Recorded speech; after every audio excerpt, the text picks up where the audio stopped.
வானொலியில் நீங்கள் கேட்டு ரசித்த தென்கட்சி கோ. சுவாமிநாதன் ஐயா அவர்களின் கதைகள். என்னுடைய நண்பர் ஒருத்தர் ஆழ்ந்த சிந்தனையில் இருந்தார்.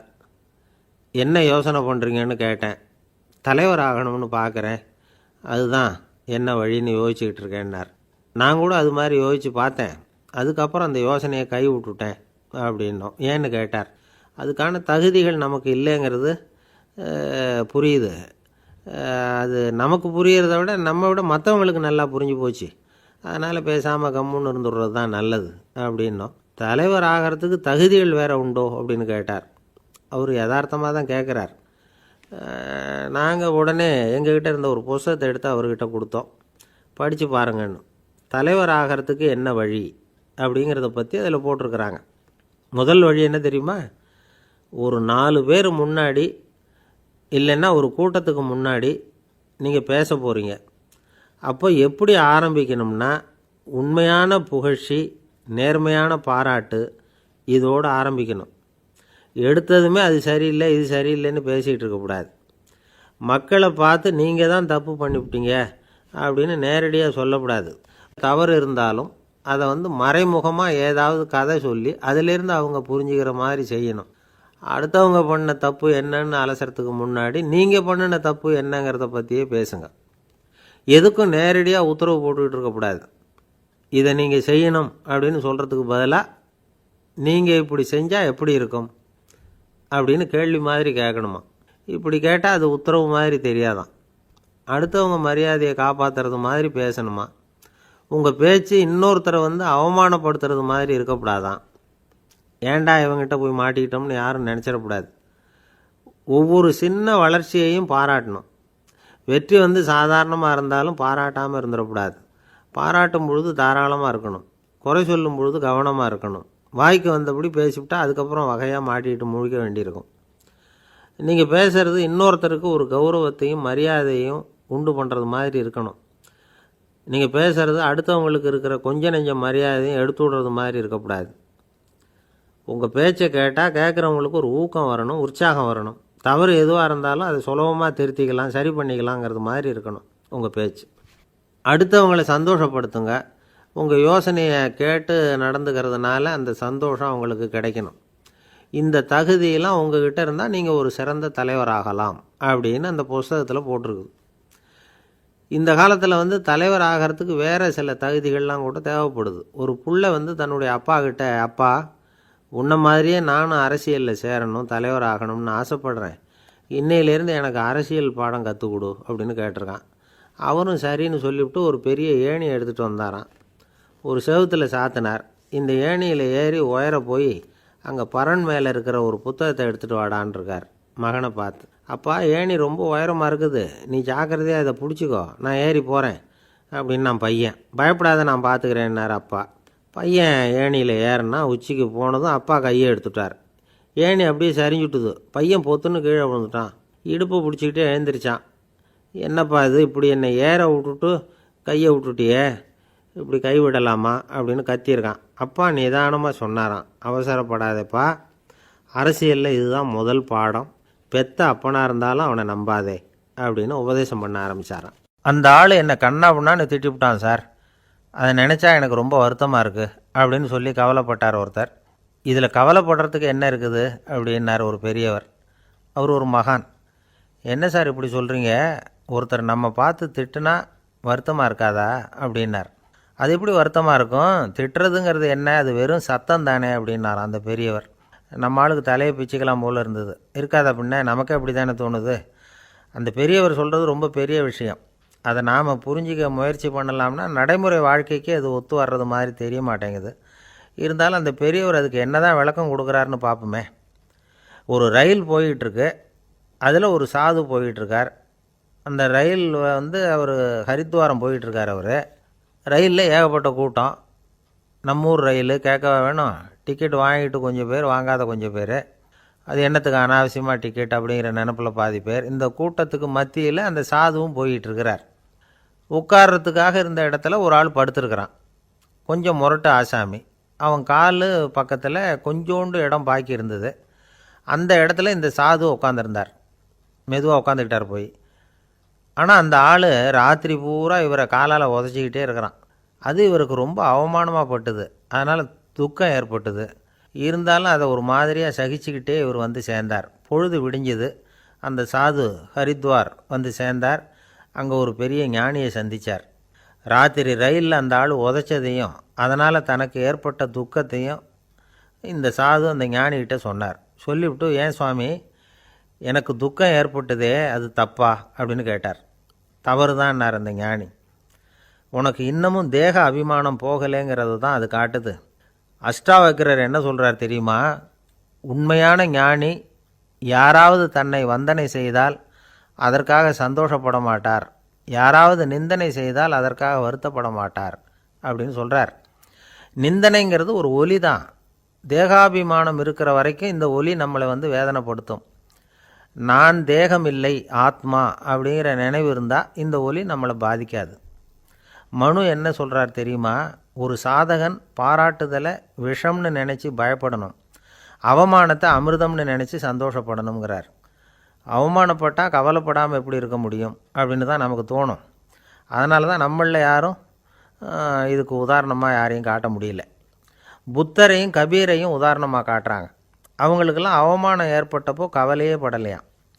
புத்தரை வந்து அவமானப்படுத்தணுங்கிறதுக்காக கௌசாம்பி ராணி ஒரு இளம் பெண்ணை கொலை பண்ணி சடலத்தை புத்தர் குடிசைக்கு முன்னாடி போட சொன்னார். போட்டாங்க. புத்தர் தான் அந்த பொண்ணை கெடுத்து கொலை பண்ணிவிட்டார்னு எல்லாரும் நினச்சாங்க. ஆனால் புத்தர் இதை பற்றி கவலையே படலை. அப்புறமா உண்மை தெரிஞ்சதும் புத்தர் புகழ் இன்னும் அதிகமாயிட்டுது. ஒரு பெரிய சபையில் ஒரு மோசமான பொண்ணு நுழைஞ்சி தனக்கும் கபீருக்கும் சம்பந்தம் உண்டுன்னு சொன்னான். கபீர் கவலைப்படலை. அவங்க மாதிரியெல்லாம் நாமளும் இருக்க கற்றுக்கணும். நிந்தனை, அபகீர்த்தி, அவமானம் எல்லாம் ஆண்டவன் கொடுக்குற பிரசாதம்னு நினைக்கணும் அப்படின்னு சொல்கிறார் அந்த ஞானி. இதை கேட்ட இந்த காலத்து ஆசாமி ஒருத்தர், நான் கூட அப்படி தான் சார், யாராவது அவமானப்படுத்தினா கவலைப்பட மாட்டேன். நேற்று கூட ஒருத்தர் என்ன பலார்னு அரைஞ்சுட்டார், நான் கொஞ்சம் கூட கவலைப்படலை, பேசாமல் வந்துட்டேன்னார். ஏன் அப்படி வந்துட்டீங்க அப்படின்னேன். அவர் அரைஞ்சதுலேயும் ஒரு அர்த்தம் இருந்தது, அதனால தான் அப்படி வந்துட்டேன்னார். ஏன் அரைஞ்சாருன்னு கேட்டேன். 10 வருஷத்துக்கு முன்னாடி 15 ரூபா அவர்கிட்ட கடன் வாங்கினேன், அதை கேட்டு கேட்டு பார்த்துட்டு கடைசியாக தான் அரைஞ்சார் அப்படின்னார். ஆண்டவனுடைய பிரசாதம் இவருக்கு அடிக்கடி கிடைக்கும் போல இருக்கு. ஒரு தந்தை தன்னோட பிள்ளைய ரொம்ப தைரியசாலியாக வளர்க்கணும்னு ஆசைப்பட்டார். அதுக்காக அவனை கூப்பிட்டு உட்கார வச்சு இப்படி உபதேசம் பண்ணார். இதை பாருப்பா, நான் உன்னாட்டம் இருக்கிறப்போலாம் எதுக்கும் பயப்பட மாட்டேன், ரொம்ப துணிச்சலாக இருப்பேன். ஒரு நாள் ஒரு அப்பாவி எலியை ஒரு பூனை துரத்திட்டு ஓடிச்சு. நான் உடனே என்ன செஞ்சேன் தெரியுமா? அந்த பூனையை பிடிச்சேன், அது வாலில் ஒரு பட்டாசு சரத்தை கட்டினேன், கொளுத்தி விட்டேன், படபடன்னு வெடிக்க ஆரம்பிச்சுட்டுது. அது துள்ளிக்கிட்டு அங்கேயும் இங்கேயும் ஓடி இருக்கு பாரு ஓட்டம், ரொம்ப தமாஷு அப்படின்னார் அப்பா. இப்படி சொல்லிவிட்டு பையனை பார்த்து, இதை கேட்குறதுக்கு உனக்கும் துணிச்சல் வருதா, நான் என்னுடைய செயலை நீ கேட்குறப்போ உனக்கு துணிச்சல் வருதா அப்படின்னு கேட்டார். வருதுன்னா பையன். எப்படின்னா அப்படிங்கிற விவரத்தையும் சொன்னான் அவன். அதாவது, எலியை விரட்டினத்துக்காக பூனை வாலில் பட்டாசு கொளுத்துனீங்க நீங்கள், பூனையை விரட்டினத்துக்காக உங்கள் கழுத்தில் பட்டாசு சரத்தை மாட்டினா என்னென்னு தோணுது எனக்கு அப்படின்னா பையன்.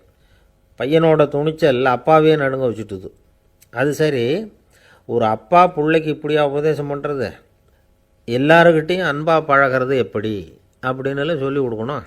பிஞ்சு உள்ளங்களில் நஞ்சை தூவலாமா? ஒரு நாள் விநாயகர் ஒரு பூனையோடு விளையாடிக்கிட்டு இருந்தாராம்.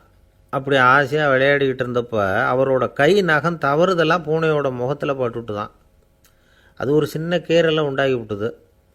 அப்பா அவர் அதை ஒரு பெருசாக நினைக்கல. கொஞ்ச நேரத்துக்கு அப்புறம் விநாயகர் வீட்டுக்கு வந்தார். அவங்க அம்மா பார்வதி தேவியை பார்த்தார். பார்வதி தேவி கன்னத்தில் விரலால் கீறினது மாதிரி ஒரு அடையாளம் இருந்தது. விநாயகருக்கு அதிர்ச்சி, ஆச்சரியம். நம்ம அம்மா இந்த உலகத்துக்கே தாயார், அப்பேற்பட்ட அவங்க முகத்திலேயே கீறலை உண்டாக்கக்கூடியவங்க யாராக இருக்க முடியும் அப்படின்னு யோசனை பண்ணார். தாயே, உன்னுடைய கன்னத்தில் இந்த வடு எப்படிம்மா ஏற்பட்டதுன்னு கேட்டார். குழந்தாய், இது நீ செஞ்ச காரியம்தான்ப்பா, உன்னுடைய கை நகம் கீறினதுனால ஏற்பட்ட வடு தான் இது அப்படின்னாங்க அவங்க. விநாயகர் திடுக்கிட்டு போட்டார். எப்படிம்மா அது? நான் எந்த காலத்துலேயும் ஒன்று அப்படி கீறினதாக எனக்கு நினைவு இல்லையே அப்படின்னார். இன்றைக்கி காலையில் ஒரு பூனையை கீறினதை நீ மறந்துட்டியா அப்படின்னாங்க அந்த அம்மா. விநாயகர் திகைச்சு போய் நின்னார். பார்வதி தேவி சொன்னாங்க, இதை பாருப்பா, இந்த உலகத்தில் இருக்கக்கூடிய எல்லா உயிர்கள்லேயும் நான் இருக்கிறேன். நான் தான் இந்த உலகமாக ஆகியிருக்கிறேன். ஆகையினால நீ யாரை துன்புறுத்தினாலும் அது உண்மையிலேயே என்ன துன்புறுத்தினதாக தான் வந்து முடியும் அப்படின்னாங்க. விநாயகர் மனசுக்குள்ளே ஒரு வெளிச்சம் ஏற்பட்டு தான். அதுக்கப்புறம் அவர் யாரையுமே கல்யாணம் பண்ணிக்காததுக்கு அதுதான் காரணமாக. இந்த உலகத்தில் எல்லாரையும், இங்கே இருக்கிற எல்லாத்தையும் தாயின் வடிவமாக அவர் பார்க்க ஆரம்பிச்சிட்டாராம். குருதேவர் ராமகிருஷ்ணர் இந்த கதையை எடுத்து சொல்லியிருக்கிறார். நபிகள் நாயகம் ஒரு தடவை ஒரு நாற்காலியில் உட்காந்து என்னமோ யோசனை பண்ணிகிட்டு இருந்திருக்கிறார். அப்போ அவரோட உடையில் ஒரு கீழ்ப்பகுதி தரையில் படிஞ்சு கிடந்திருக்குது. அங்கே விளையாடிக்கிட்டு இருந்த ஒரு பூனை அது மேலே வந்து படுத்து தூங்கி போச்சு. தொழுகை செய்ய வேண்டிய நேரம் வந்துட்டது. நபிகள் நாயகம் எழுந்திருக்க பார்த்தார். அப்போ தான் பூனை தன்னோட உடை மேலே படுத்து தூங்கிட்டு இருக்கிறது கண்ணில் படுது. பூனையோட தூக்கத்தை கலைக்க விரும்பல அவர். தன்னுடைய சகோதரியை கூப்பிட்டார். ஒரு கத்திரிக்கோல் எடுத்துகிட்டு வர சொன்னார். பூனை படுத்திருந்த உடைப்பகுதி மட்டும் இருக்குல்ல, அதை மட்டும் அதோட கத்திரிச்சு விட்டுட்டு அதுக்கப்புறம் அவர் எழுந்திரிச்சு தொழுகைக்கு போனாராம். அதாவது பிற உயிர்கள்கிட்ட எப்படி அன்பு காட்டணுங்கிறத பெரியவங்க எவ்வளவோ விதத்தில் நமக்கு எடுத்து காட்டியிருக்கிறாங்க. இருந்தாலும் எத்தனை பேர் மனசில் அதெல்லாம் உரைச்சிருக்குது. நாமளும் நம்ம ட்ரெஸ்ஸு மேலே ஒரு பூனை படுத்திருந்தா ஒரு கத்திரிக்கோலை தான் தேடுவோம், எடுத்துக்கிட்டு வர சொல்லுவோம். துணியை வெட்டுறதுக்கு பதிலாக இல்லை அதோட வாழை வெட்டினா என்ன அப்படின்னு தோணும். ஒரு ஆள் ரொம்ப பிரியமாக ஒரு பூனையை ஆற்றுல குளிப்பாட்டிக்கிட்டு இருந்தானா. எப்படி? அந்த பூனையை ஆற்று தண்ணியில் அமுக்கி அமுக்கி குளிப்பாட்டிக்கிட்டு இருக்கிறான். அந்த வழியாக போன பெரியவர் ஒருத்தர் இதை பார்த்தார். இதை பார்ப்பா, பூனையை அது மாதிரி ஆற்று தண்ணியில் அமுக்கி குளிப்பாட்டாத, மூச்சு திணறி செத்து போடும் அப்படின்னு அட்வைஸ் பண்ணார். நீ போய் அவன் வேலையை பார்த்துக்கிட்டு, எனக்கு எல்லாம் தெரியும்னா இவன் சரின்னு அவர் போயிட்டார். கொஞ்ச நேரம் கழித்து அவரே அந்த வழியாக திரும்பி வந்துக்கிட்டு இருந்தார். ஆற்றுல பூனையை குளிப்பாட்டிக்கிட்டு இருந்தவன் அழுதுகிட்டு உட்காந்துருக்கிறான். பக்கத்தில் அந்த பூனை செத்து கிடக்குது. இதை பார்த்தார் பெரியவர். நான் தான் அப்போவே சொன்னேனே அந்த பூனையை ஆற்றுல நினைக்காதேன்னு, அதை கேட்டிருந்தா இப்படி ஆயிருக்குமா அப்படின்னார். அந்த ஆள் கோபமாக இவரை முறைச்சி பார்த்தான். அட போய்யா, இந்த பூனை ஆற்றுல குளித்ததுனால ஒன்றும் செத்து போகல, குளித்ததுக்கப்புறம் அதோட உடம்பு ஈரமாக இருக்குதுன்னு அதை புழிஞ்சேன், அதனால தான் இப்படி ஆயிட்டுது அப்படின்னு. உலகத்தில் எது எதுக்கும் ஆராய்ச்சி கூடங்கள் இருக்குதுல்ல, அது மாதிரி தூக்கத்தை பற்றி ஆராய்ச்சி பண்ணுறதுக்கு ஒரு ஆராய்ச்சி கூடம் இருக்குது. அப்படி ஆராய்ச்சி பண்ணணும்னா அதுக்கு மூழ்கிக்கிட்டு இருக்கணும்ல. அதனால தான் அந்த ஆராய்ச்சி கூடம் இங்கே இல்லை. அமெரிக்காவில் பாஸ்டன் பல்கலைக்கழக மருத்துவமனையில் அது இருக்குது. அங்கே தூக்கத்தை பற்றி பலவிதமான ஆராய்ச்சிகள் பண்ணிகிட்டு இருக்கிறாங்க. அந்த ஆராய்ச்சி கூடத்தில் இயக்குனராக இருக்கிற ஒரு நிபுணர் அவர் என்ன சொல்கிறார் தெரியுமா? உங்களுக்கு தூக்கம் வரலையா, நீங்கள் நல்லா தூங்கிறதுக்கு தாராளமாக சில யோசனைகளை என்னால் சொல்ல முடியும் அப்படிங்கிறார். யோசனை தானே, காசா பணமாக கேட்டு வச்சுக்கலாமே. உணவு, மனநிலை, தூங்கும் இடத்தோட சூழ்நிலை, படுக்கைக்கு செல்கிறப்போ உள்ள பழக்க வழக்கங்கள், இது காரணமாக ஒருத்தருக்கு தூக்கம் வராமல் போகலாம். தூக்கம் வராததுக்கு இதுதான் காரணம்னா அதையெல்லாம் சுலபமாக கட்டுப்படுத்தலாங்கிறார் அவர். தூக்கத்தை வரவழைக்கக்கூடிய ஒரு நல்ல மருந்து உடற்பயிற்சி. ஆனால் ஒன்று, படுக்க போகிற நேரத்தில் இது மாதிரி உடற்பயிற்சிகள் எல்லாம் செய்யக்கூடாது. கொஞ்சம் முன்னாடி பகல்லையே இந்த பயிற்சிகளை செய்கிறது நல்லது. தூக்கம் வராமல் அவதிப்படுறவங்க பிற்பகல் நேரங்களில் காஃபி, டீ இது மாதிரி பானங்களை சாப்பிடக்கூடாது. மது அருந்துறது கூட தூக்கத்தை பாதிக்கும். வெது வெதுப்பான நீரில் குளிக்கிறது, தியானத்தில் ஈடுபடுறது, ஓய்வாக இருக்கிறது, படுக்கிறது, அதாவது படுக்கிறதுக்கு முன்னாடி ஒரு குவளை பால் சாப்பிட்றது, இதெல்லாம் தூக்கத்தை வரவழைக்கிறது ரொம்ப உதவியாக இருக்கும். இன்னொரு விஷயம் என்னென்னா, தூங்கி ஆகணுமேங்கிற கவலை வேண்டியதில்லை. அப்படி நினச்சி கவலைப்படுறதை விட்டுடணும். தூக்கம் வரலையா, உடனே படுக்கையை விட்டு எழுந்திரிக்க வேண்டியது. வெளியில் வாங்க, வேறு ஏதாவது வேலையில் ஈடுபடுங்க, கொஞ்சம் நேரம் உலாவுங்க, அல்லது ஏதாவது ஒரு புஸ்தகத்தை எடுத்து படிங்க. களைப்பு ஏற்பட்டால் மறுபடியும் படுக்கைக்கு போங்க, தூக்கம் தானே வந்துடும். ஒரு விஷயத்தை மட்டும் நல்லா ஞாபகத்தில் வச்சுக்கணும். படுக்கைக்கு போகிறப்போ உங்கள் மற்ற எல்லா பிரச்சனைகளையும் மறந்துடணும். அது எப்படி சார் முடியும், அந்த நேரம் தானே எல்லா பிரச்சனையும் வரிசையாக ஞாபகத்துக்கு வருது அப்படின்னு நாம் நினைக்கலாம். ஆனால் பழக்கத்தில் அதை நாம் மாற்றிக்க முடியும். கொஞ்சம் முயற்சி பண்ணணும், அவ்வளோதான். இது எல்லாமே ஆராய்ச்சி பண்ணி பார்த்துட்டு அந்த நிபுணர் சொல்கிற கருத்து தான். இன்னொரு விஷயமும் அவர் சொல்கிறார்.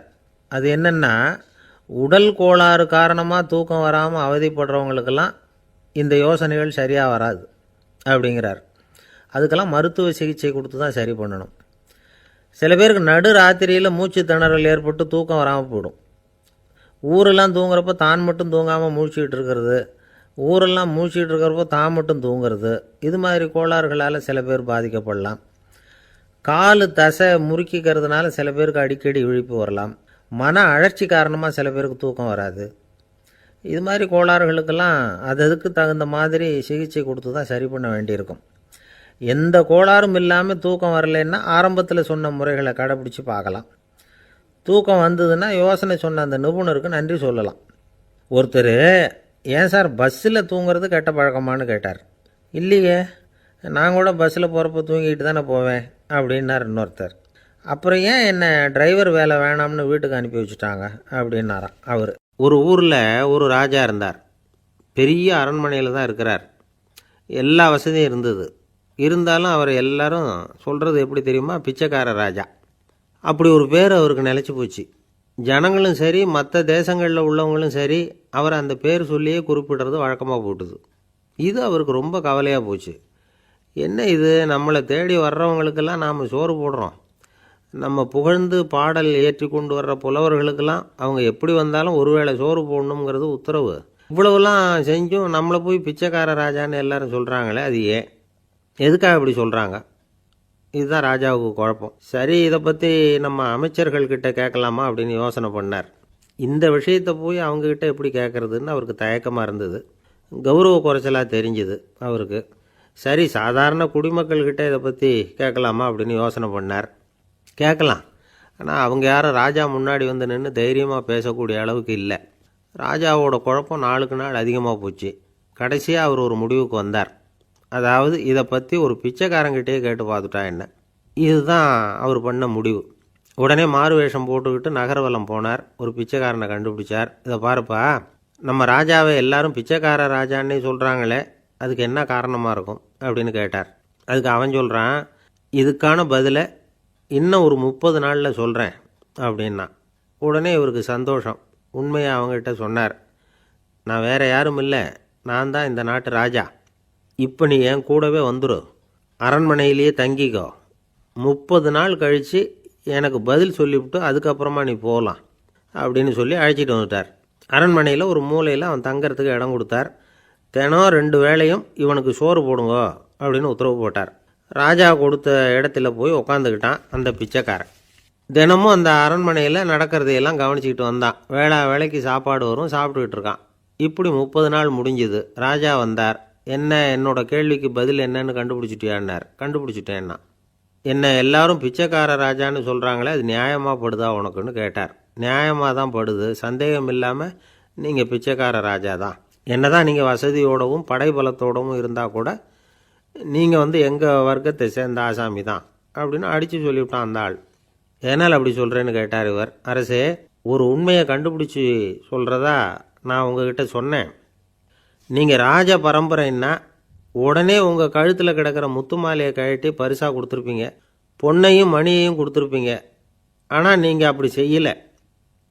என்னை ஒரு மூலையில் உட்கார வச்சு 2 வேளை சோறு போட சொன்னீங்க. உங்களை தேடி யார் வந்தாலும், யார் வந்து பாராட்டி பேசினாலும் அல்லது பிரச்சனைகளை சொன்னாலும் நீங்கள் செய்கிற ஒரே காரியம் சோறு போடுறது தான். பிச்சைக்காரனுக்கு சோறு மட்டும்தான் உலகம். உங்கள் விஷயத்துலேயும் நீங்கள் அப்படி தான் நினைக்கிறதாக தெரியுது. நல்லா கவனிங்க. எந்த ஒரு பிரச்சனைக்கும் சோறு தான் முடிவுன்னு நினைக்கிறீங்க பாருங்கள். நீங்கள் சந்தேகமில்லாத எங்களை சேர்ந்த ஆள் தான் அப்படின்னு விட்டான் அந்த பிச்சைக்காரன். அதுக்கப்புறம் தான் அந்த ராஜா தன்னுடைய தவறுகளையெல்லாம் திருத்திக்கிட்டாராம். பசின்னு வர்றவங்களுக்கு சோறு தான் போடணும், அது தப்பு இல்லை. பாராட்ட வர்றவங்களுக்கெல்லாம் சோத்தையே போட்டு அனுப்புனா இப்படி தான் பேர் வரும். எனக்கு தெரிஞ்ச ஒருத்தர் தினமும் யாராவது ஒருத்தரை தன் வீட்டுக்கு அழைச்சிட்டு போவார், சாப்பாடு போட்டு அனுப்புவார். முன்னறிவிப்பு இல்லாமல் திடீர்னு ஒரு விருந்தாளியோட வீட்டில் போய் இவர் நிற்கிறது வழக்கம். அந்த அம்மாவும் இவருக்காக தயார் பண்ணி வச்சுருந்ததை இவர் அழைச்சிட்டு வந்திருக்கிற விருந்தாளிக்கு போட்டுருவாங்க. விருந்தாளி சாப்பிட்டுட்டு போனதுக்கப்புறம் இவர் மனைவிகிட்ட உனக்கு சிரமம் வேணாம் அப்படின்னு சொல்லிவிட்டு பக்கத்தில் உள்ள ஒரு ஹோட்டலுக்கு போய் காசு கொடுத்து சாப்பிட்டுட்டு வந்துடுவார். பல நாள் இப்படி நடக்கும். ஒரு நாள் அவரை தனியாக கூப்பிட்டுக்கிட்டு போய் ஏன் இப்படி பண்ணுறீங்கன்னு கேட்டோம். அதுக்கு அவர் சொல்கிறாரு, எங்கள் வீட்டு சாப்பாட்டிலேருந்து தப்பிக்கிறதுக்கு எனக்கு வேறு வழி எதுவும் தெரியல சார், அதனால தான் இப்படி பண்ணிகிட்ருக்கிறேன் அப்படின்னார் ரொம்ப பரிதாபமாக. பக்தின்னு சொல்கிறோம் இல்லையா, அது 3 வகைப்படும் அப்படிங்கிறார் ஒரு பெரியவர். அது என்ன 3 வகைன்னா, தெய்வ பக்தி, அடியார்கள் பக்தி, குரு பக்தி. அடியார் பக்தியை விட தெய்வ பக்தியை விட குரு பக்தி தான் ரொம்பவும் சிறந்ததுங்கிறார் அவர். தெய்வத்துக்கிட்ட செஞ்ச பாவம் குருநாதர்கிட்ட தீர்ந்துருமா. குருநாதர்கிட்ட செஞ்ச பாவம் தெய்வத்துக்கிட்ட போனாலும் தீராதான். இப்படி பெரியவங்கள்லாம் சொல்லி வச்சுருக்கிறாங்க. ஒரு காடு, அங்கே அயோத தௌமியர் அப்படின்னு ஒரு தபோதனர். அவர் பல மாணவர்களை ஒன்றா சேர்த்து ஒரு குருகுலம் நடத்திக்கிட்டு இருக்கிறார். பல தரப்பட்டவங்க, பல திறப்பட்டவங்க மாணவர்கள் அதில் சேர்ந்து படிச்சுக்கிட்டு இருக்கிறாங்க. பாஞ்சால ராஜகுமாரன் ஒருத்தனும் அந்த குருகுலத்தில் சேர்ந்து படிச்சுக்கிட்டு இருக்கிறான். அவன் பேர் ஆருணி. பெரிய இடத்து புள்ள, இருந்தாலும் படுப்பில் ரொம்ப கெட்டிக்காரனாக இருந்தான். அவன் தான் அங்கே முதல் மாணவன். ஒரு நாள் குருநாதர் அந்த அரசகுமாரனை கூப்பிட்டார். நம்ம குருகுலத்துக்கு சொந்தமான வயலில் தண்ணீர் பெருகி வெள்ளம் வந்து பயிரை வந்து அழிக்குதான். அதனால் நீ போய் மடையை அடைச்சிட்டு வந்துரு அப்படின்னார். அந்த அரசகுமாரன் உடனே புறப்பட்டான். குருநாதர் சொல்லிட்டார்ல, உடனே புறப்பட்டான். நான் பெரிய இடத்து பிள்ளையாச்சே, ராஜகுமாரனாச்சே, ரொம்ப செல்வாக்கூட வளர்ந்தவனாச்சே, நான் போய் வயலில் இறங்கி வேலை செய்கிறதா அப்படின்னுலாம் அவன் நினைக்கல. குருநாதர் கட்டளையை நிறைவேற்ற வேண்டியது நம்ம கடமை அப்படின்னு நினச்சான். உடனே ஒரு மண்வெட்டியை தூக்கி தோளில் வச்சுக்கிட்டு புறப்பட்டு போயிட்டான். வயலுக்கு போனான். பார்த்தான், தண்ணி கரையை உடச்சிக்கிட்டு வயலுக்குள்ளே ஏகமாக பாஞ்சிக்கிட்டு இருக்குது. இவன் மண்வெட்டியால் களிமண்ணை புல்லோடு சேர்த்து புல் பற்ற மாதிரி வெட்டி வெட்டி போட்டான். இருந்தாலும் மடையை அடைக்க முடியல. தண்ணி அதை மீறி வந்துக்கிட்டே இருக்குது. தண்ணி வந்து வேகமாக வயலுக்குள்ளே போய்கிட்டே இருக்குது. போடுற பத்தையெல்லாம் கரைஞ்சி கரைஞ்சி போயிட்டுருக்கு. இருந்தாலும் இவன் தன்னுடைய முயற்சியை கைவிடலை. வெட்டி வெட்டி போட்டுக்கிட்டே இருக்கிறான். காலையில் அங்கே போனவன் சாயந்தரம் வரைக்கும் இப்படி செஞ்சுக்கிட்டு இருக்கிறான். உடம்பும் மனசும் ரொம்பவும் சோர்ந்து போச்சு. இருந்தாலும் குருநாதர் இட்ட கட்டளையை நிறைவேற்றாமல் இருக்கிறோமேங்கிற ஒரு குறை அவனுக்கு இருக்குது. குரு கட்டளையை நிறைவேற்றாத நான் வந்து இன்னமும் இருக்கணுமா அப்படின்னு யோசனை பண்ண ஆரம்பிச்சிட்டான். என்ன செய்யலாம்னு பார்த்தான். நம்ம குருநாதர் இட்ட பணிக்காக இந்த உடம்பையே தியாகம் பண்ணலாம் அப்படின்னு முடிவு பண்ணான். தண்ணி பாயுதில் அதுக்கு குறுக்க விழுந்து அப்படியே மடையை அடைச்சிக்கிட்டு அப்படியே படுத்துட்டான். இது மற்றவங்களுக்கு தெரியாது. அன்னைக்கு ராத்திரி ஒரு விளக்கு முன்னாடி உட்காந்து குருநாதர் பிள்ளைங்களுக்கு பாடம் சொல்லி கொடுத்துக்கிட்டு இருக்கிறார். வரிசையில் இருக்கக்கூடிய ராஜகுமாரனை காணலை. நம்ம ஆருணி எங்கே போனா அப்படின்னு சொல்லி மற்ற மாணவர்களை விசாரித்தார். இப்போ அவங்க சொன்னாங்க, சுவாமி அவன் காலையில் வயலுக்கு வந்து மடையை அடைக்கிறதுக்காக போனான், நீங்கள் தான் போக சொன்னீங்க, இன்னும் திரும்பி வரல அப்படின்னு அவர் பையன். குருநாதர் உடனே ஒரு தீவெட்டி எடுத்துக்கிட்டு மாணவர்களை அழைச்சிக்கிட்டு வயலுக்கு போனார். அங்கே போய் பார்த்தா ஆளை காணும். ஆருணி ஆருணின்னு சொல்லி சத்தம் போட்டு கூப்பிட்டு பார்க்குறார். நான் இங்கே இருக்கேன் குருநாதா அப்படின்னு காலுக்கு அடியிலேருந்து ஒரு சத்தம் வருது. குனிஞ்சு பார்த்தா அவன் மடையில் படுத்துருக்கிறான். என்னப்பா இதுன்னார். காலையிலேருந்து இந்த மடையை அடைச்சி பார்த்தேன் சுவாமி, முடியல, அதனால் இப்படி குறுக்க படுத்துட்டேன். என்னை தாண்டறதுக்கு பயந்து போய் தண்ணியே தேங்கி நின்றுட்டுது அப்படின்னா. அவனுடைய குரு பக்தியையும் அவனை தாண்டறதுக்கு அஞ்சு நிற்கிற தண்ணி தேக்கத்தையும் பார்த்துட்டு எல்லாரும் ரொம்ப ஆச்சரியப்பட்டு போயிட்டாங்களாம். ஆருணி எழுந்திரிச்சு வா அப்படின்னு கூப்பிட்டாரான் குருநாதர். அவன் தண்ணீரை பொழந்துக்கிட்டு எழுந்திரிச்சு வந்தானான். அதனால் அவனுக்கு வந்து உத்தாலகன் அப்படின்னு ஒரு பேர். உத்தாலகன்னா தண்ணீரை பிளந்தவன் அர்த்தம். அந்த உத்தாலகன் மாதிரி இந்த காலத்து மாணவர்களுக்கும் குரு பக்தி வேணும் அப்படின்னு சொன்னோம் ஒரு பள்ளிக்கூடத்தில். உடனே நிறைய மாணவர்கள் எழுந்திரிச்சு நின்னாங்க. சார், நீங்கள் எங்களை வந்து இன்னமும் சரியாக புரிஞ்சுக்கலன்னு நினைக்கிறோம். அன்னைக்காவது ஒருத்தன் அப்படி இருந்தான், இன்றைக்கி ஏகப்பட்ட உத்தாலகர்கள் இருக்கிறோம்.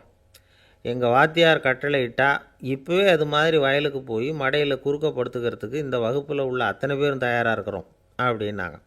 அப்படியா அப்படின்னு சொல்லி கேட்டோம் ரொம்ப சந்தோஷமாக. ஒருத்தன் ரொம்ப அடக்கமாக எழுந்திரிச்சான்.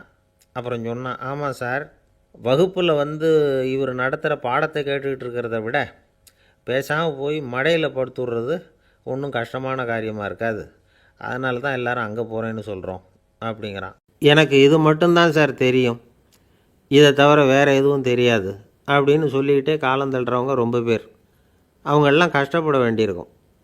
ஒருத்தர் தன்னுடைய தொழிலில் ரொம்ப கெட்டிக்காரராக இருக்கலாம். அதுக்காக எப்பவும் அதே ஞாபகத்தில் இருந்துக்கிட்டு உலகியல் அறிவு இல்லாமல் இருந்துடக்கூடாது, அது ஆபத்து. இதுக்காக நம்ம தாத்தா பாட்டிலாம் ஒரு கதை சொல்லுவாங்களே, கேள்விப்பட்டிருக்கீங்களா? ஒரு சமயம் ஒரு 4 பேர் சேர்ந்து வெளியூருக்கு பிரயாணம் போனாங்களாம். அந்த 4 பேர் எப்படி தெரியுமா? ஒருத்தர் வந்து வேதாந்தி, இன்னொருத்தர் சங்கீத வித்வான், 3வது ஆள் வைத்தியர், 4வது ஆள் ஜோசியர். இவங்க 4 பேரும் நண்பர்கள். அதனால் சேர்ந்து புறப்பட்டாங்க. வழியில் ஒரு ஊரில் தங்கினாங்க. இருட்டி போச்சு. அதனால் இன்றைக்கி ராத்திரி இங்கேயே தங்கி இருந்துட்டு நாளைக்கு புறப்படலாம் அப்படின்னு தீர்மானம் பண்ணாங்க. சாப்பாட்டுக்கு என்ன பண்ணுறது? அங்கேயே கடத்தெருவுக்கு போய் சாமான்லாம் வாங்கியாந்து சமைச்சு சாப்பிட்லாம்னு முடிவு பண்ணாங்க. 4 பேர் இருக்கிறதுனால ஆளுக்கு ஒரு காரியமாக செய்யலாம் அப்படின்னு வேலையை பிரிச்சுக்கிட்டாங்க. வைத்தியர் கரிகாய் வாங்க போனார். வேதாந்தி எண்ணெய் வாங்க போனார். ஜோசியர் பலசரக்கு வாங்க போனார். சங்கீத வித்வானுக்கு சமைக்கிற வேலை. எல்லாம் சரி. ஆனால் நடந்தது என்ன தெரியுமா? கடைத்தெருவுக்கு காய்கறி வாங்க போனார்ல வைத்தியர், அங்கே போய் மார்க்கெட்டில் பார்த்தார். ஒவ்வொரு கரிகாயாக எடுத்து பார்த்தார். இது பித்தம், உடம்புக்கு ஒத்துக்காது. இது வாயு, உடம்புக்கு ஒத்துக்காது அப்படின்னு ஒவ்வொன்றா தள்ளினார். கடைசியில் ஒன்றுமே தேரல. வெறுங்கையோடு திரும்பி வந்துக்கிட்டு இருக்கிறார். எண்ணெய் வாங்க போனார் வேதாந்தி. அவர் ஒரு தொன்னையில் எண்ணெயை வாங்கினார். பேசாமல் அதை எடுத்துகிட்டு வர வேண்டியது தானே, முடியல. அவருடைய வேதாந்த மூளை சிந்திக்க ஆரம்பிச்சுட்டுது. இந்த தொன்னைக்கு எண்ணெய் ஆதாரமா அல்லது எண்ணெய்க்கு தொன்னை ஆதாரமா அப்படிங்கிற ஆராய்ச்சியில் இறங்கினார். என்னாச்சு தெரியுமா? அப்படி கவுத்து பார்த்தார். வாங்கின எண்ணெய் பூராவையும் வழியில் கொட்டிவிட்டு வெறும் தொன்னையோடு வந்து சேர்ந்தார். பலசரக்கு வாங்க போனார் ஜோசியர். அவர் ஒரு வழியில் பார்த்தாரு. வழியில் வந்தவங்களெல்லாம் அங்கங்கே ஒரு மரத்தடியில் உட்கார வச்சு அவங்களுக்கெல்லாம் ஆர்வம் சொல்ல ஆரம்பிச்சிட்டார். அப்படி ஒவ்வொருத்தராக சொல்லி முடிச்சுட்டு கடத்தருக்கு போய் சேர்ந்தார். இவர் அங்கே போய் சேர்றதுக்குள்ளே ரொம்ப நேரம் ஆகிட்டுது. கடையெல்லாம் பூட்டிவிட்டு போயிட்டாங்க. என்ன செய்கிறது? அவரும் வெறுங்கையோடு திரும்பி வந்து சேர்ந்தார். சரி, இவங்க கதை தான் இப்படி ஆச்சு. அங்கே சமைக்கிறதுக்காக உட்காந்துருந்தார் சங்கீத வித்வான். அவர் கதை என்னாச்சு தெரியுமா? அங்கே அவர் அடுப்பை பற்ற வச்சு ஒலையை கொதிக்க வச்சார். அதாவது ஒரு பானையில் தண்ணியை ஊற்றி அடுப்பில் வச்சார். அது கொதிக்க ஆரம்பிச்சிது. தண்ணி கொதிக்கிற சத்தம் இருக்குதுல்ல, அது இவருக்கு தாளம் போடுறது மாதிரி இருந்தது. ஒரே குஷி. பாட ஆரம்பிச்சிட்டார். பாடிக்கிட்டே உற்சாகமாக கையில் இருந்த கரண்டியால் அந்த பானையில் தட்டினார், தாளம் போடுறதா நினச்சிக்கிட்டு. அவ்வளவுதான், பானை பட்டுன்னு உடஞ்சி போச்சு. தலையில் கையை வச்சுக்கிட்டு அவரும் உட்காந்துட்டார். எந்த தொழில் தெரிஞ்சாலும் சரி, அதை புத்திசாலித்தனமாக பயன்படுத்த தெரியலன்னா ஆபத்து தான். அதுக்காக தான் இந்த கதை. ஒரு பஸ்ஸு டிரைவர் ரொம்ப கெட்டிக்காரர். பஸ்ஸை ரொம்ப திறமையாக ஆபத்து இல்லாமல் ஓட்டினதுக்காக பரிசுலாம் வாங்கினவர். அவரே ஒரு படகு ஓட்டுறதுக்காக அழைச்சிட்டு போயிருக்கிறாங்க, மோட்டார் படகு. அதையும் ரொம்ப திறமையாக தான் ஓட்டிகிட்டு போயிருக்கிறாரு. நடுக்கடலில் போனதும் படகு நின்று போச்சு. மோட்டாரில் ஏதோ கோளாறு. என்ன செய்யலாம் அப்படின்னு அந்த டிரைவரை கேட்டிருக்கிறாங்க படகுல இருந்தவங்கெல்லாம். அப்போ அவர் சொன்னாராம், கவலைப்படாதீங்க, ஒன்றும் பிரச்சனை இல்லை, எல்லோரும் கொஞ்சம் கீழே இறங்கி பின்னாடி தள்ளுங்க, மோட்டார் ஸ்டார்ட் ஆகிடும் அப்படின்னாராம். ஒரு ராஜா இருந்தார். நாடு பூராவும் நிறைய மரங்களை நட்டு வளர்க்கணுங்கிறது அவரோட ஆசை. தானே அதுக்கு முன்மாதிரியாக இருக்கணும்னு நினச்சார். அரண்மனையை சுற்றி மரங்களை நட்டு வளர்த்தார். இதை பார்த்துட்டு ஜனங்களும் அவங்கவுங்க வீட்டை சுற்றி மரக்கன்றுகளை நட்டு வளர்த்தாங்க. கொஞ்ச காலத்தில் ஊர் பூரா பசுமையாக மாறிச்சு. எல்லாருக்கும் சந்தோஷமாக இருந்தது. இது ஒரு பக்கம் இருக்கட்டும். இப்போ நான் சொல்ல போகிற கதை வேறு. அதாவது அந்த ராஜா ஒரு நாள் தன்னுடைய அரண்மனையை சுற்றி இருக்கிற விதவிதமான மரங்களை எல்லாம் போய் பார்த்தார். எப்படி இருக்கிறீங்க அப்படின்னு ஒவ்வொரு மரத்துக்கிட்டையும் விசாரித்தாராம். எந்த மரமும் சந்தோஷமாக இருக்கிறதா தெரியல. அதுக்கும் மனசில் ஒரு குறை. முதல்ல ஆலமரத்துக்கிட்ட போனார். அது சொல்லிச்சு, மண்ணா, நான் நல்லா பெருசாக வளர்ந்துருக்கிறேன், அடர்த்தியாக இருக்கிறேன், கிளையெல்லாம் 4 பக்கமும் நல்லா படர்ந்து தான் இருக்குது, இருந்தாலும் எந்த பிரயோஜனமும் இருக்கிறதா தெரியல எனக்கு. என்னுடைய பழம்லாம் ரொம்ப சின்னதாக இருக்குது, என் கண்ணுக்கு சரியாக புலப்பட மாட்டேங்குது.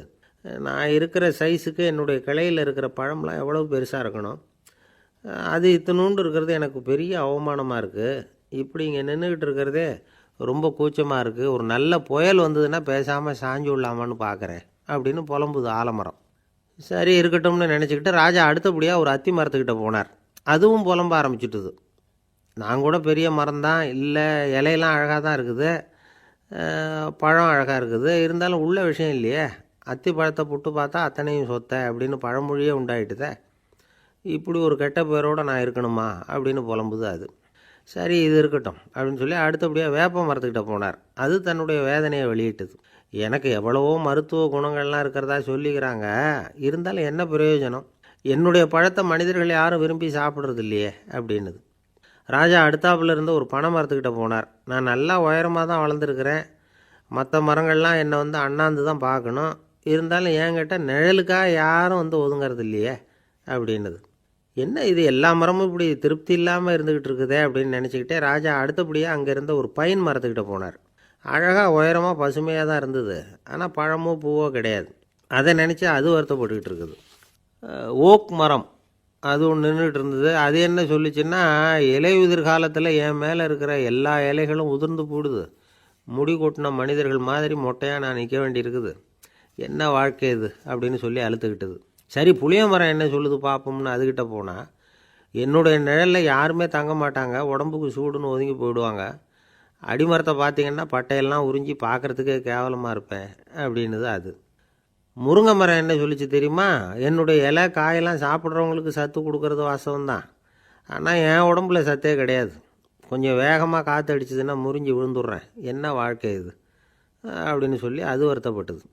ராஜா யோசனை பண்ணார், என்ன இது மரங்கள் பூமியின் வரங்கள்னு சொல்கிறோம், மழை பெய்யறதுக்கு அதுதான் காரணம், பூமி செழிப்பாக இருக்கிறதுக்கும் அதுதான் காரணம், வீடு கட்டுறதுக்கு மரம், நாற்காலி செய்ய உபயோகப்படுத்துறதுக்கும் அதுதான் உபயோகப்படுது, மனுஷனுக்கு வேண்டிய ஆகாரங்களையும் கொடுக்குது, இப்படிலாம் இருந்தும் எல்லா மரமும் நிம்மதி இல்லாமல் இருந்துக்கிட்டு இருக்குதே அப்படின்னு நினச்சார். அப்போது அங்கே இருந்த ஒரு மகிழ மரம் அவர் கண்ணில் பட்டுது. அந்த மரம் மட்டும் கொஞ்சம் நிம்மதியாக மகிழ்ச்சியாக இருக்கிறது மாதிரி தெரிஞ்சுது. உடனே ராஜா அதுக்கிட்ட போனார். உனக்கு மனசில் எதுவும் குறை இல்லையான்னு கேட்டார். இல்லை, நான் சந்தோஷமாக தான் இருக்கேன்னு அந்த மகிழ மரம். அப்படியான்னு ஆச்சரியமாக கேட்டார் ராஜா. ஆமாம் மன்னா, இந்த இடத்துல நீங்கள் ஒரு முருங்கை மரத்தையோ வேப்ப மரத்தையோ கூட நட்டிருக்கலாம், ஆனால் இந்த இடத்துல நடுறதுக்கு என்ன தேர்ந்தெடுத்துருக்குறீங்க, அதுவே எனக்கு பெருமை, அதுவே எனக்கு திருப்தி அப்படின்னு தான் மகிழ மரம். மகிழ மரம் சாதாரணமாக தான் இருக்கும், இளம் மஞ்சள் நிறத்தில் பூக்கள், அது காய்ந்தும் மனம் வீசும். மகிழ மரம் மாதிரி மன திருப்தியோடு வாழறதுக்கு நாம் கற்றுக்கணுமா. நாம் இந்த உலகத்தில் ஒரு நாயாவோ நரியாவோ கூட பிறந்திருக்கலாம், மனுஷனாக பிறந்திருக்கிறோம், அதுவே பெருமை தானே. இந்த நிறைவு தான் மகிழ்ச்சியின் ரகசியம். ஒரு பையன் அப்பா கிட்ட போய், அப்பா நீங்கள் இந்த உலகத்தில் ஒரு மனுஷனாக பிறந்தது என்னோட அதிர்ஷ்டம் நானா. ஏண்டா அப்படி சொல்கிறேன்னு இருக்கார் அப்பா. நீங்கள் ஒரு கரடியாக பிறந்திருந்தா இந்நேரம் நானும் ஒரு கரடி குட்டியாக தானே இருந்திருப்பேன் அப்படின்னு நானான் பையன். கங்கைக்கரை தோட்டம் பக்கத்தில் ஒரு ஆசிரமம், அங்கே ஒரு பெரியவர் தங்கியிருக்கிறார். அவர் தான் ராமகிருஷ்ண பரமஹம்சர். அந்த ஆசிரமம் இருந்த இடம் கரக்பூர். வங்காளத்தில் பொதுவாக எல்லோரும் மீன் சாப்பிட்றது உண்டு. கங்கையில் குளிச்சுட்டு கையில் ஒரு மீனோடு வர்றது வழக்கம். இவர் இருக்கிற இடத்துக்கு கங்கையில் படகு வழியாக வரணும். அப்படி தான் எல்லோரும் வருவாங்க. வர்றவங்கள ஒன்று கூட்டி ஆன்மீக விஷயங்களை பற்றி பேசிக்கிட்டு இருப்பார். ஒவ்வொரு நாள் ஒவ்வொருத்தர் நகரத்துக்கு போகணும், வரும்பொழுது மீன் கொண்டுக்கிட்டு வரணும். அதுக்கு ஒரு அட்டவணையே உண்டு ஆசிரமத்தில். அது பிரகாரம் ஒரு நாள் சுவாமி யோகானந்தர் படகில் போனார். படகை செலுத்தினவங்க ராமகிருஷ்ணரையும் சுவாமி யோகானந்தரையும் மற்றவங்களையும் பித்தர்கள் அப்படின்னு சொல்லி ஏளனமாக பேசினாங்க. அவங்க என்ன பைத்தியம் பிடிச்சவங்க அப்படிங்கிறது மாதிரி. சுவாமி யோகானந்தருக்கு ரொம்ப மென்மையான இதயம். இவங்க இப்படி கண்ணாபின்னான்னு பேசுகிறத பார்த்தா மீனை வாங்கிட்டு திரும்புகிறப்போ என்ன நடக்குமோ அப்படிங்கிற பயம் வேறு வந்துட்டுது அவருக்கு. அவ்வளவு மென்மையானவர். இதை தெரிஞ்சுக்கிட்ட ராமகிருஷ்ணர், யோகானந்தா இங்கே வா அப்படின்னு கூப்பிட்டார். இவர் கண்ணீரை தொடச்சிக்கிட்டே கிட்ட போனார். சொன்னார், ஐயா, படகு ஓட்டுறவங்க உங்களை பற்றி மோசமாக பேசுகிறாங்க, என்ன திட்டினா பரவாயில்ல, ஆனால் உங்களை அவங்க திட்டுறாங்க, அதை என்னால் தாங்கிக்க முடியல அப்படின்னார். இதை கேட்டதும் ராமகிருஷ்ணருக்கு கோபம் வந்துட்டு தான். என்னது, உன்னுடைய குருவை பற்றி அவங்க மோசமாக பேசும்பொழுது நீ சும்மா இருந்தியா, வெளியில் போ அப்படின்னு விட்டார். குரு நிந்தனை செய்கிறப்போ அதை கேட்டுக்கிட்டு சும்மா இருக்கலாமா? குரு நிந்தனையை கேட்டால் பாவம் இல்லையா?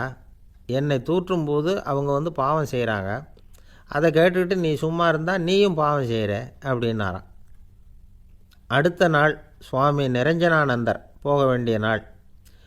இவர் படகுல போகும்பொழுதும் அதே மாதிரி நடந்து தான். அவங்க மோசமாக பேச ஆரம்பித்தாங்க, திட்ட ஆரம்பித்தாங்க. அப்படி கேலி பண்ண ஒருத்தனை இவர் என்ன பண்ணார், பலார்னு கன்னத்தில் அரைஞ்சிட்டார். இன்னொருத்தனை கங்கையில் தூக்கி எறியறதுக்கும் தயாராகிட்டார். அதுக்கப்புறம் அவங்க யாரும் வாயை திறக்கலை. மீன் வாங்கிட்டு வர்றப்பவும் படகுல ஒரே அமைதி, அவ்வளவு பயம் அவங்களுக்கு. ராமகிருஷ்ணர் கூப்பிட்டு விசாரித்தார் என்ன நடந்ததுன்னு. இவர் சொன்னார், அவர் யோகானந்தா போகும்பொழுது என்ன நடந்ததோ அப்படியே தான் இப்போவும் நடந்தது. குரு நிந்தனை செய்கிறத கேட்டுக்கிட்டு நான் சும்மா இருப்பேனா, ஒருத்தனை அப்படியே அரைஞ்சுட்டேன், இன்னொருத்தனை ஆற்றுல தூக்கி போட்டுருவேன்னு பயமுறுத்தினேன், அவ்வளவுதான் அப்படின்னாராம். இப்போவும் ராமகிருஷ்ணருக்கு கோவம் வந்துட்டு தான். என்ன இது, அணியறது காஷாயம், இருக்கிறது ஆசிரமம். உனக்கு இவ்வளவு கோபம் வந்ததுன்னா அப்புறம் என்னத்துக்கு ஆசிரமத்தில் இருக்கணும்? பிரம்மச்சாரி எப்பவும் அமைதியாக இருக்கணும் அப்படின்னு அறிவுரை சொன்னாராம் ராமகிருஷ்ணர். அப்போ இவர் கேட்டாராம், ஏங்க அவருக்கு ஒரு விதமான அறிவுரை சொன்னீங்க, எனக்கு வேறு விதமாக அறிவுரை சொல்கிறீங்க, இதில் எது உண்மை அப்படின்னு கேட்டிருக்கார். இதுக்கு ராமகிருஷ்ணர் சொன்ன பதில் என்னென்னா, அட அசடே, சக்கரத்தில் காற்று அதிகமாக இருந்தால் குறைக்கணும், குறைச்சலாக இருந்தால் கூட்டணும். அவன் சாது, அவனுக்கு அதிக உணர்ச்சி தேவை, உனக்கு படபடப்பு அதிகம், உனக்கு பொறுமை தேவை அப்படின்னாராம். இதில் உள்ள கருத்து என்னென்னா, கல்விங்கிறது எப்படின்னா அதை சூழ்நிலைக்கு தகுந்த மாதிரி கற்பிக்கணும். எல்லாருக்கும் ஒரே மாதிரி கற்பிக்கக்கூடாது. கேட்குறவர் தகுதி, புரிஞ்சுக்கிற திறமை, இதை பொறுத்து கல்வி அமையணும். ஆரம்ப காலத்தில் ஒரு குரு, அப்போ ஒரு சீடன் இருந்தான். அது வேடிக்கையான குரு, வேடிக்கையான சீடன். ஒரு ஆசிரமம். ஒரு நாள் ஒருத்தன் அவசரமாக அந்த குருவை தேடி வந்திருக்கிறான். என்ன விஷயம்னு விசாரித்தார் குரு. உங்கள் சீடர் என்னை அடிச்சுட்டார் அப்படின்னு புகார் பண்ணானான் அந்த ஆள். குரு சீடனை கூப்பிட்டார். அடிச்சியா இந்த ஆளை அப்படின்னு கேட்டாரான். ஆமான் இருக்கான் சீடன். ஏன் அடித்தே அப்படின்னு கேட்டாரான். இந்த ஆள் உங்களை பற்றி மட்டமாக பேசிவிட்டான், என்னால் அதை தாங்கிக்க முடியல, அதனால தான் அடிச்சுட்டேன்ருக்கான். அப்படி என்ன பேசினான் அப்படின்னு கேட்டாரான். உன்னுடைய குருநாதர் இப்போல்லாம் அர்த்தமில்லாமல் பேச ஆரம்பிச்சிட்டார் அப்படின்னு சொல்லிவிட்டான், அதனால தான் அடிச்சுட்டேன் அப்படின்னானான். அதுக்காக அடித்தே அப்படின்னாரான். நான் அதுக்காக அடிக்கலை குருவே, இப்போல்லாம் நீங்கள் அர்த்தமில்லாமல் பேசுகிறதாக அவன் சொல்கிறான், அப்படின்னா இதுவரைக்கும் நீங்கள் அர்த்தத்தோடு பேசினதாகத்தானே அர்த்தம், அது தப்பு தானே, அதனால தான் அடித்தேன் அப்படின்னானான். ஒரு ராஜா ஊரெல்லாம் சுற்றி பார்த்துட்டு வரலாம்னு ஒரு நாள் புறப்பட்டு போனார். ஒரு இடத்துல தறி நெசவு வேலை ரொம்ப மும்முரமாக நடந்துக்கிட்டு இருந்தது. ஒரு பெரியவர் தறியால் நெசவு வேலை செஞ்சுக்கிட்டு இருந்தார். பக்கத்தில் ஒரு அழகான பொண்ணு உட்காந்து நூலை சுற்றிக்கிட்டு இருக்குது. ராஜா அந்த பெரியவரை பார்த்து யார் இந்த பொண்ணுன்னு விசாரித்தார். ராஜா அப்படி கேட்டதும் அவருக்கு ரொம்ப பெருமையாக போயிட்டுது. ஏன்னா உட்காந்துருந்தது அவரோட மகள். அரசே, இது என்னுடைய மகள், இவ வேகமாக நூல் தெரிக்கக்கூடியவள், வைக்கோலை எடுத்து இவ தெரிச்சா கூட அது எல்லாம் பவுனிழையாக வெளியில் வரும் அப்படின்னு ஒரு ராசி இவளுக்கு அப்படின்னு ரொம்ப பெருமையாக ராஜா கிட்ட சொன்னார். ராஜா இதை கேட்டதும் அசந்துட்டார். அப்படியா, இவ்வளவு அழகும் சாமர்த்தியமும் உள்ள இந்த பொண்ணு என்னோட வரட்டுமே, இவளை என் மருமகளை ஆக்கிக்கிறேன் அப்படின்னார் ராஜா. அந்த பெரியவருக்கு ஒன்றும் புரியல. ஏதோ கொஞ்சம் பெருமையாக சொல்ல போவோ அது இப்படி ஆகிட்டுதே அப்படின்னு கவலைப்பட்டார். இருந்தாலும் ராஜா பேச்ச தட்ட முடியுமா, மகளை அனுப்பி வச்சுட்டார். ராஜா அந்த பொண்ணை அரண்மனைக்கு அழைச்சிட்டு வந்தார். அங்கே ஒரு அறையில் வச்சு பூட்டி விட்டார். அந்த ரூமு நிறைய வைக்கோலை கொண்டாந்து போட்டு அடைச்சாங்க. 3 ராட்டைகள் வேறு வச்சுருந்தாங்க. நாளைக்கு பொழுது விடியறதுக்குள்ளே நீ இந்த வைக்கோலையெல்லாம் தங்க இழைகளாக மாற்றி காட்டணும். நாளைக்கு காலம்புறம் நான் இந்த அறை கதவை திறப்பேன். உன் தகப்பன் சொன்னது மாதிரி எல்லாம் தங்கமாக மாறி இருக்கணும், இல்லைன்னா நீ உயிர் தப்ப முடியாது அப்படின்னு உத்தரவு போட்டார். பாவம் அந்த பொண்ணு என்ன பண்ணும், பகல் பூரா அழுதுகிட்டே உட்காந்துருக்குது. ராத்திரி பூராவும் தூக்கம் வரல. மறுநாள் அதிகாலை நேரத்தில் யாரோ கதவை தட்டுற சத்தம் கேட்டுது. பயந்துக்கிட்டே கதவை திறக்கிறா. திறந்து பார்த்தா வெளியில் 3 அவலட்சணமான பெண்கள். ஒருத்திக்கு கால் அகலமாக முறை மாதிரி இருக்குது, இன்னொருத்திக்கு கட்டை விரல் கரண்டி மாதிரி பெருசாக இருக்குது, 3ஆவது பொண்ணுக்கு உதடு தடித்து ரப்பர் மாதிரி தொங்கிக்கிட்டு இருக்கு. யார் நீங்கள், உங்களுக்கு என்ன வேணும் அப்படின்னு கேட்குது இந்த பொண்ணு. நாங்கள் உங்களுக்கு உதவி செய்கிறதுக்கு தான் வந்திருக்கிறோம் அப்படின்னு சொல்லி உள்ளே வந்தாங்க. உட்காந்தாங்க. கொஞ்ச நேரத்துக்குள்ளே உள்ளே இருந்த வைக்கோலையெல்லாம் தங்க இழைகளாக மாற்றி கொடுத்துட்டு போயிட்டாங்க. காலையில் ராஜா வந்தார், பார்த்தார். ஆகா பேஷுனார். இன்னும் கொஞ்சம் வைக்கோலை கொண்டாந்து அந்த ரூமில் போட சொன்னார். இந்த வைக்கோலையும் இன்றைக்கி தங்கமாக மாற்றிவிடு, நாளைக்கு மறுநாள் உனக்கும் இளவரசனுக்கும் கல்யாணம்னு சொல்லிவிட்டார். இன்றைக்கி ராத்திரி அந்த 3 பொண்ணுங்களும் வந்தாங்க. வைக்கோலை பொண்ணு இழைகளாக மாற்றினாங்க, புறப்பட்டாங்க. இந்த பொண்ணு அவங்க காலில் விழுந்து வணங்கினா. என் உசுரை காப்பாற்றினீங்க, உங்களுக்கு நான் என்ன கைமாறு செய்ய போகிறேன் அப்படின்னா. பயப்படாத, நீ விரும்பினா எங்களுக்கு ஒரு உதவி செய்யலாம். உன்னுடைய கல்யாணத்துக்கு நாங்கள் 3 பேரும் வரோம். நீ எங்களை வரவேற்று ராஜாக்கிட்டேயும் இளவரசர்கிட்டையும் நாங்கள் உன்னோட பெரியப்பா பொண்ணுங்கன்னு சொல்லி அறிமுகப்படுத்தி வை, நாங்கள் விருந்து சாப்பிட்டுட்டு போயிடுறோம் அப்படின்னாங்க. ரொம்பவும் சந்தோஷமாக சரின்னு ஒத்துக்கிட்டா. கல்யாண நாள் வந்தது. கல்யாணம் ரொம்ப கோலாகலமாக நடந்துக்கிட்டு இருக்கு. எல்லா தேசத்து ராஜா ராணிகளும் வந்துக்கிட்டு இருக்கிறாங்க. அந்த 3 அவலட்சணமான பொண்ணுங்களும் சேர்ந்தாங்க. யார் இவங்கன்னு கேட்டார் ராஜா. என் பெரியப்பா பொண்ணுங்க அப்படின்னா அந்த பொண்ணு. காலும் உதடும் கட்டை விரலும் ஏன் இப்படி உங்களுக்கு அவலட்சணம் ஆயிட்டுது அப்படின்னு கேட்டார். அதுக்கு அந்த பொண்ணுங்க பதில் சொன்னாங்க, என்ன செய்கிறது, ஓயாமல் வைக்கோலை நூற்று ஒருத்தியோட கட்டை விரல் அப்படி கரண்டி மாதிரி ஆயிட்டுது, நாக்கில் தொட்டு தொட்டு திரிச்சதுனால ஒருத்தியோட உதடு அப்படி ஆயிட்டுது, காலால் கட்டையை அழுத்தி அழுத்தி தறி போட்டதுனால இன்னொருத்தையோட கால் அப்படி ஆயிட்டுது. உங்கள் மருமகளாக வந்திருக்கிற இந்த பொண்ணு அந்த மூணையுமே செய்ய தெரிஞ்சவ தான், என்ன ஆக போதும் இன்னும் கொஞ்ச நாளில் அப்படின்னாங்க. அவ்வளவுதான், ராஜா பயந்துட்டார். அம்மா, இன்னையிலேருந்து நீ இளவரசனின் மனைவி, நீ எப்பவும் அழகாக இருக்கணும், அதனால் நீ இனிமேல் வைக்கோலை திரிக்கவே கூடாது அப்படின்னு உத்தரவு போட்டார். அவளை இக்கட்டான சூழ்நிலையிலேருந்து காப்பாற்றின அந்த 3 பொண்ணுங்களும் சந்தோஷமாக திரும்பி போயிட்டாங்களாம். சுவாமி சின்மயானந்தர் இந்த கதையை சொல்லியிருக்கிறார். தன்னலம் மறந்து சுயலாபத்தை தியாகம் செய்கிறது வைக்கோல்லேருந்து தங்க இழையை நூக்கிறது மாதிரி அப்படிங்கிறார் அவர். அது இருக்கட்டும், இப்போ நம்ம கதைக்கு வருவோம். ஒரு ராஜா தன்னோட மகனுக்கு சுயவரம் நடத்தினார். எல்லா தேசத்திலிருந்தும் ராஜகுமாரர்கள் வந்திருந்தாங்க. ராஜகுமாரியை கல்யாணம் பண்ணிக்கலாம்ங்கிற ஆசையில் சுயம்பர மண்டபத்திலேருந்து எல்லா ராஜகுமாரர்களும் அலறி அடிச்சுக்கிட்டு வெளியில் ஓடி வந்துக்கிட்டு இருக்கிறாங்களாம். ஏன் இப்படி எல்லாரும் மிரண்டு போய் ஓடி வர்றாங்கன்னு கேட்டார் ஒருத்தர்.